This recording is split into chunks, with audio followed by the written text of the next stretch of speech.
So outline 1. This is a 3-part outline. The first part is where you're going to talk about something personal. And I don't mean like super personal. I just mean like your personal life and you. Create a personal greeting and maybe just tell us what's going on in your life that's not art related. Then in the body section, you can do a few more things, a lot of different things that are related to more business things, which we'll talk about. And then the third part is the call to action. And that's where you direct your reader somewhere else. All right, so the first part. So this can be a very short, very simple, friendly paragraph where you share something non-art related. This is something about you as a person, not just as an artist. So you can talk about a recent vacation you've been on. You can tell a funny family story that you don't have to get too specific or too personal if you don't feel comfortable. You can talk about something you've been reading, watching, or listening to.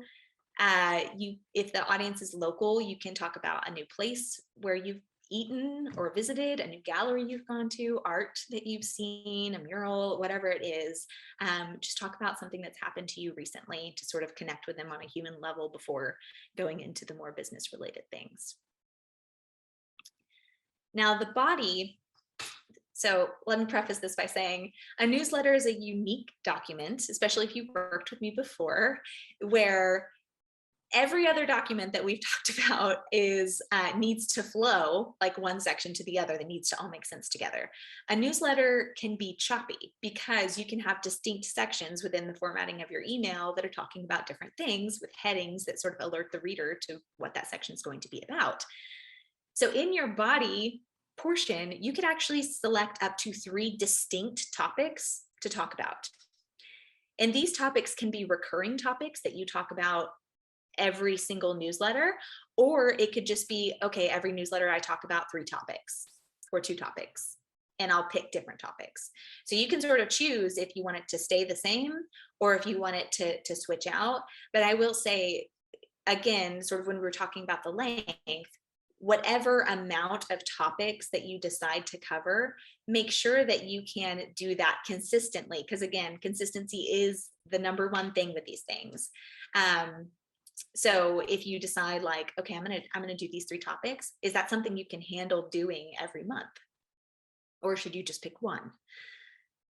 And again, if there's too much information in any one of these sections, then you can link either to your blog, to your newsletter archive, to your website, to social media, wherever they can read more information about that particular section. All right, so here's some topic ideas that could go into your body section. So what are you up to as an artist? Are you in the studio? Are you touring? Are you creating something new? Tell us a story about what's going on in that realm. You can tell us about a recent job or work you've completed. You can tell us about an obstacle that you faced and how you overcame it, or how you may have developed a new skill or technique in finishing it. You can tell us about a newly completed artwork or a work in progress, a new service you're providing if you provide services, especially like maybe you teach lessons and you have signups or whatever. You can tell us about lessons you've been teaching recently, and then have a link for folks to sign up. You can talk about award or publicity you've received, upcoming events. You can talk about special offers that you have going on, and this could also be in your call to action section, which is the 3rd section of this outline. So we'll talk about that again there. You can talk about outside influences and inspirations for your art. You can highlight a subscriber or a fan. And in the call to action, I'll talk about how you might get that information to share with their permission, of course. But you might ask a question or something in your call to action, and then offer to include that in the next newsletter. You can include a story or an article from someone you're collaborating with, or a member of your ensemble if you're a musician with an ensemble or dancer.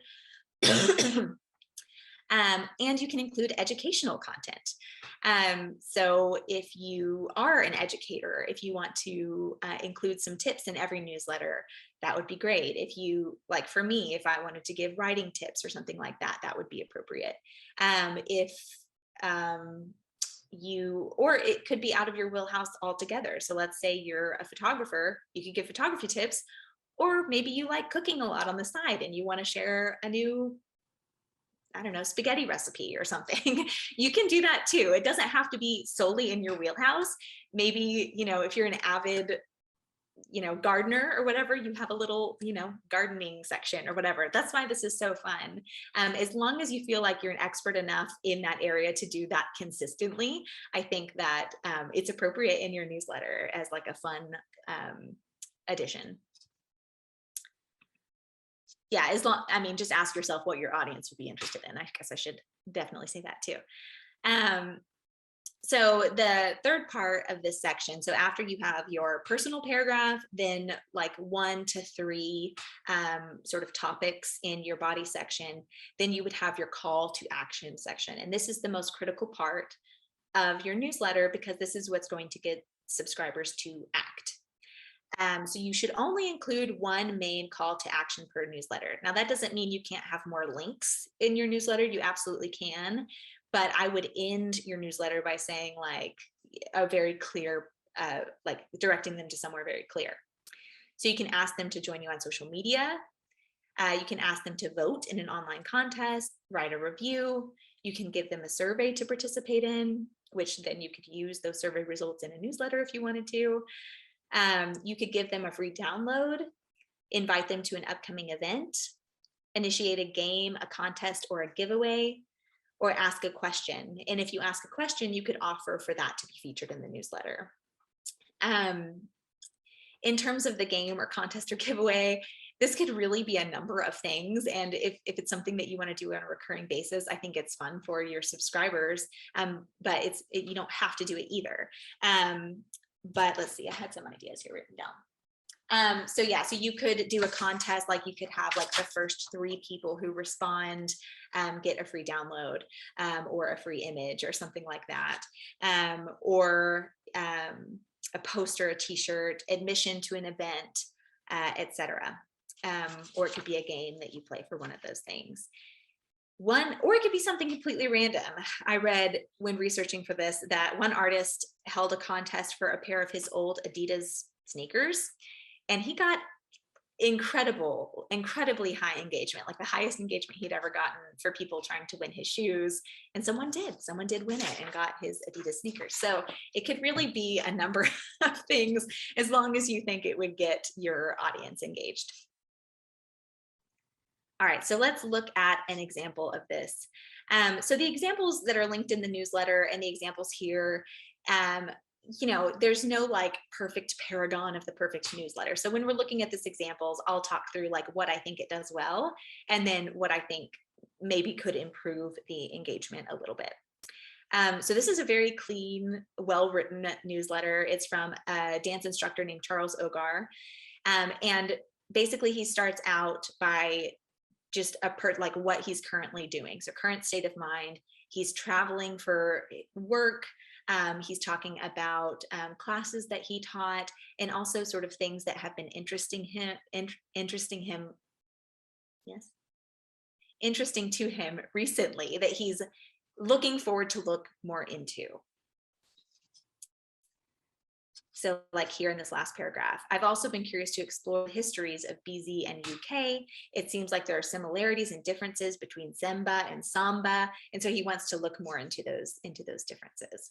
So just sort of musing on things that have been interesting. All right, then this particular newsletter I thought was a great example because he has in all of his newsletters standard sections that he uses every single time. And again, you can set this up and then you can just delete the content of your last newsletter and populate it with new content and send it in. It makes it really easy on him because he always has a songs I'm currently jamming to, recent content, cool video I'm watching, upcoming travel. He always has those sections in his body portion and he just updates them for each newsletter. And this is stuff that, his audience is probably interested in. He's a dance instructor, so it makes sense that he would share songs that he's liking currently in videos. His recent content section has lots of links embedded here. So he links to his blog.